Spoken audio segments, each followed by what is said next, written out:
আপনাদের সবাইকে সাক্ষী রাইখে আমার কফিলের এই যে 2000 রিয়াল ধার দিতাছি।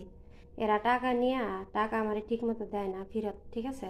সেই জন্য হচ্ছে এই ভিডিওটা করে রাখা। যদি এইবার বলে টাকা এত টাকা নেই নাই, 1500 টাকা দেয়, 500 টাকা কম দেয়, তাহলে এইটাই আমার সাক্ষী থাকবে। এই জন্য হচ্ছে ভিডিওটা করা। আজান দিচ্ছে, আমার কফিল নিবে 2000 রিয়াল আমার কাছ থেকে ধার নেয় ওরা কয়দিন পর পর। আমি যেহেতু টাকা বাংলাদেশে ছাড়ি না, টাকা আমার কাছে জমাইতেছি, কারণ আমি দেশে যাই আমার চিকিৎসা করবো এই জন্য। কাজের মেয়েরে খাবার খাইতে দেখলে কইজলা ফাইটা যায় এই সৈদিয়ানদের, ঠিক আছে? আর ফালাইয়া দিতে পারে না। একটা মজার গল্প বলি আপনাদের সঙ্গে, হ্যাঁ? আমার নিজেরই হাসি আসতেছে, কিসের গল্প বলবো।